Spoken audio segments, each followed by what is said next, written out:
Alors, je sais pas si c'est un honneur pour vous. En tout cas, moi, c'est un vrai plaisir pour moi d'être avec vous aujourd'hui, avec quand même une certaine frustration de pas voir les gens et de pas. C'est la première fois que je fais une remise de prix totalement virtuelle ou enfin de label totalement virtuel. Donc, il faut savoir s'adapter à la situation. Et en tout cas, je suis très heureux d'être avec vous aujourd'hui et très honnêtement, je pense et je suis persuadé qu'il faut valoriser, faire connaître la gestion éco-responsable et puis des jardins, mais aussi des surfaces en ville, comme on vient de le voir quelques exemples déjà ce matin.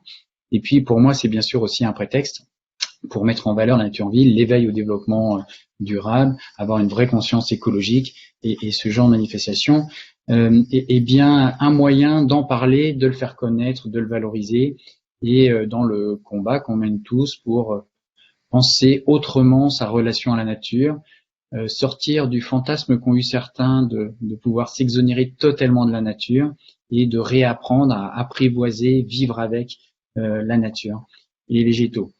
Donc, et puis, juste pour terminer cette micro-introduction, le confinement, aussi pénible soit-il et difficile, nous a tous fait reprendre conscience ou mieux prendre conscience de l'importance de la nature, de l'importance de l'accès à des espaces agréables. Il faut aussi de chaque problème tirer des bénéfices et dresser ce qu'on voudrait faire pour le futur. Alors j'ai bien conscience là aujourd'hui que je parle devant des gens qui sont convaincus, des collectivités qui sont pionnières.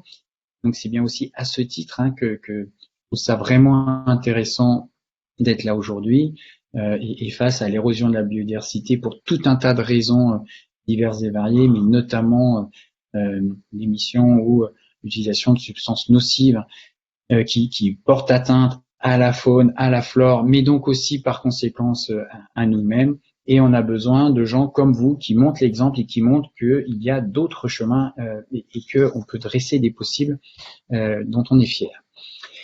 Bon, je vais pas refaire le laïus de l'érosion de la biodiversité, de tous les problèmes qu'on a avec. Vous connaissez ça, je pense, par cœur. Le gouvernement et en tout cas le ministère de la Transition écologique se bat pour faire bouger le système, pour avancer. Parmi les choses qui concernent un peu plus particulièrement ce label, il y a la lutte contre les produits phytosanitaires. Bon, ça fait maintenant longtemps et des années qu'on pousse et qu'on essaie d'avancer sur la gestion des phytos. Il y a le plan Éco-Phyto 1, le plan Éco-Phyto 2, maintenant on est au plan Éco-Phyto 2+.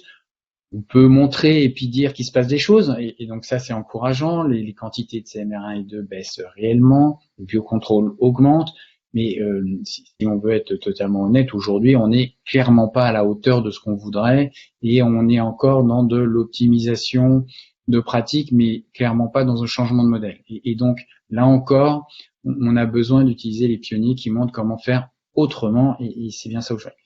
Alors si au global, ça n'a pas tant bougé que ça, on peut quand même se dire entre nous que sur les usages non agricoles, le travail est fait et le travail est globalement très bien fait. Depuis le début du plan Éco-Phyto, on a baissé de près de 90% l'usage des produits phytosanitaires, donc c'est juste énorme. Donc on le doit à des modifications réglementaires, notamment à la loi Labbé du 1er janvier 2007, qui a interdit et conduit à se passer des pesticides dans les espaces verts, les promenades et les voiries. Donc cette étape, elle est passée depuis 2017. Elle a nécessité un vrai accompagnement, des changements de pratiques, des évolutions, un changement de paradigme, un accompagnement des services verts des collectivités. Et ça fait maintenant 1 an que le gouvernement a dit qu'il fallait passer une étape supplémentaire qui arrive. Et vous avez donc sûrement vu le 21 janvier dernier, avec l'arrêté qui a été paru, qui élargit le périmètre de la loi Labbé en supprimant l'usage des produits phytos dans les cimetières, terrains de sport ou sur les terrains de l'État, et puis sur les lieux privés à usage collectif, comme les copropriétés, les parcs campings, établissements de santé et médico-sociaux. Alors ça se rentrera en vigueur au 1er janvier 2022, et cet arrêté il a été pris à l'issue d'une concertation approfondie avec l'ensemble des parties prenantes, un accompagnement. Et je dois dire aujourd'hui que cette concertation, elle s'est bien passée, et notamment grâce à des gens comme vous, puisque certains prédisaient une marche à gravir très difficile, et on s'est beaucoup appuyé sur les exemples réussis, dont certains qui sont aujourd'hui dans la liste des écolabels que l'on a pu voir à l'écran, et notamment sur les cimetières, les résidences des bailleurs sociaux, etc. Et donc, c'est bien avec ces modes de gestion écologique, notamment présentés ce matin, qu'on montre que ce sujet est possible, qu'on va pouvoir arriver à baisser encore l'usage des phytos. Donc, on était à 90%, là, on va arriver à quasiment 100% sur les usages non agricoles, et il faut qu'on en soit fier. Et grâce à des démarches et des exemples comme vous et ceux qu'on va labelliser ce matin, on montre que tout ça est possible et qu'il y a un chemin pour y arriver. Voilà. Juste pour pas être trop long, je voudrais dire que j'interviens au nom de la secrétaire d'État qui finalement n'a pas pu venir, mais c'est un sujet qui lui tient vraiment à cœur. Dans le travail qu'elle va conduire cette année, il y a l'élaboration de la stratégie nationale biodiversité, qui doit nous permettre aussi de réinventer notre usage à la nature, de vivre avec la nature et pas contre la nature, et que un des grands sujets de ces stratégies, c'est bien d'envisager la biodiversité au sein même de nos villes, et donc c'est vraiment un des axes auxquels la secrétaire d'État croit beaucoup. Elle y tient, elle en parle très souvent, et donc encore une fois, c'est quelque chose qu'on lui relaie et qui va être valorisé. Je terminerai ce tout petit message en disant d'abord, en remerciant et en tenant à remercier ceux qui ont rendu ce sujet possible. Donc il y a l'Agence régionale, il y a l'UIRCT bien sûr, qui est notre opérateur historique. Alors via là aussi avec la réorganisation successive depuis Nature Paris qui intervient comme pôle opérationnel pour ce label Éco-Jardin depuis 2012, depuis le lancement, avec motivation, efficacité, et je tiens vraiment à les remercier.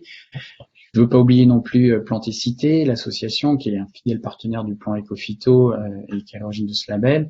Et puis surtout, toutes les collectivités pionnières qui, avec nous, avec l'Office français de la biodiversité, nous aident à dresser ce futur possible, à avancer. Voilà. Donc, bravo aux nouveaux labellisés, bravo à ceux qui ont un renouvellement de label et qui montrent que c'était pas une erreur la première fois, c'est bien volontaire, assumé et que ça tient dans la durée. C'est quelque chose qui, pour nous aussi, est vraiment important. Et donc, au nom de la ministre, je tiens à féliciter et remercier l'ensemble des collectivités que l'on voit là sur la diapositive. Je vous remercie encore une fois de m'avoir permis d'intervenir devant vous aujourd'hui. Et je rends la parole aux animateurs. Merci beaucoup pour cette intervention et pour cette remise de label fictive. Alors c'est certes moins joyeux et convivial qu'une remise réelle, mais on espère bien que ce sera la seule fois et qu'on pourra tous bientôt se retrouver pour continuer à faire durer cette aventure.